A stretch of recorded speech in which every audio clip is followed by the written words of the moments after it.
Hey everyone, Morey here. Today we're going to be taking a look at McKenzie Long's sprinting mechanics. She's one of the newest up-and-coming stars within the women's track and field, and somebody that we've seen a lot of great potential in. It seems like every single season we have another woman that is just doing some great things when it comes to track and field. With McKenzie Long, she's really much more of a 200-meter sprinter in terms of some of the best numbers that she's put up has been really within the 200 meters. She actually has the best 200-meter time in the world currently, but she was the 100-meter champion, 200-meter champion, and 4x100-meter champion in the recent NCAA championships, which means that she could really do all of them. In the 100-meter, she ran 10:82. When you watch the 100-meter, what stands out to me is she doesn't get an amazing start, right? She doesn't get out of the blocks super well. This could be something that she could work on. I think she does a good job keeping her feet pretty close to the ground. Okay, we're looking at her here. I think she could really get more height, more push off within the knees to make it so she can cover a little bit more distance. When she gets to her seventh step, which is going to be this step right here, she's just a little bit behind in the positioning of that step. And also just seems like when that foot hits the ground, she's a little bit behind some of the other women and when their foot is hitting the ground. So not only is she not covering as much distance, she's also covering that distance a little bit slower. And then as she gets going, as she gets into her drive phase and top end speed, she does a great job with that arm swing, right? What really stands out with her is she's very, very quick with the arm swing. She might be a little bit kind of off to the side in what she's doing with the hands, and it's really similar to Abby Steiner, who they are very similar in terms of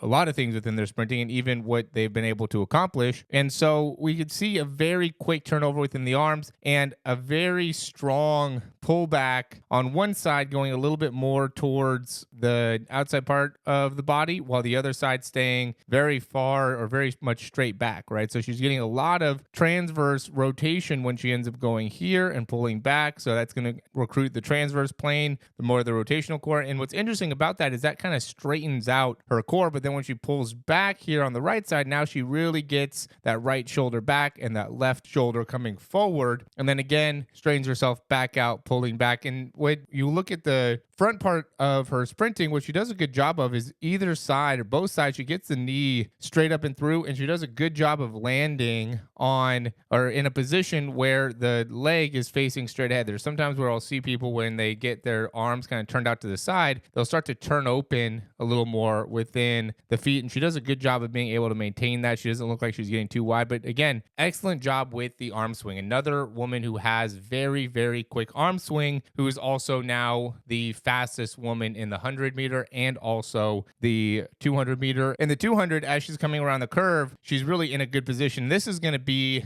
to me, what's going to be interesting when it comes to her competing this upcoming weekend in the U.S. Nationals is if she's able to get into a position where she's close to the front. I'm interested to see if women like Gabby Thomas or Sha'Carri Richardson can pull away and be able to separate from McKenzie Long. McKenzie Long might be able to catch some of these women in the 200 because, I mean, to me, it looks like she was kind of breezing through this. Like she wasn't even really trying to push herself as hard as she possibly could. I mean, obviously she, as she accelerated through here, she did.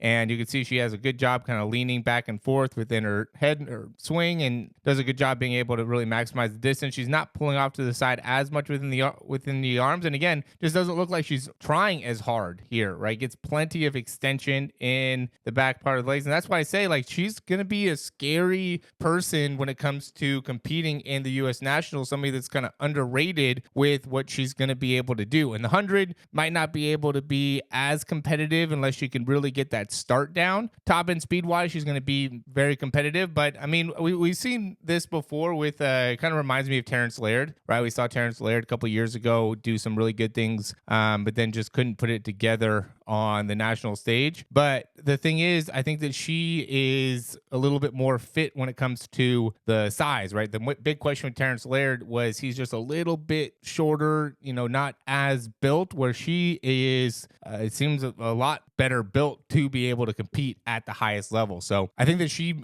is definitely a potential threat when it comes to winning the 200 meter. At least going to be able to make the Olympic team with the 200 meter. I think so, at least. 100 100 meter, again, I don't know for sure. I think it's going to be tough. I think she'd be a great person to have in the 4x1. I mean, our 4x1 team is going to be just unreal. Even if, who knows who's even going to be on that team. There's just so many women in the USA that are going to be able to run really good times. I mean, Melissa Jefferson, TT Terry, obviously Gabby Thomas, Sha'Carri Richardson, and then you also have obviously Jenna Prandini. She just ran or just won, was part of the team that won the 4x1 last year, as well as Abby Steiner. And so just with them, there's going to be a great team. And then you even have Aaliyah Hobbs as well. I mean, I think Aaliyah Hobbs might win the 100 meters, in my opinion. I'd love to hear what you guys think down below. At least for the U.S., I think that Sha'Carri is a little bit more preparing to win it in the Olympics. That would be my guess. But, I mean, we'll see what ends up happening. I think Aaliyah Hobbs is going to come in and somebody that hasn't been talked about, and she's very, very strong in the 100. And I think when she can put it all together, she is able to put together some great times. So we'll see what ends up happening there.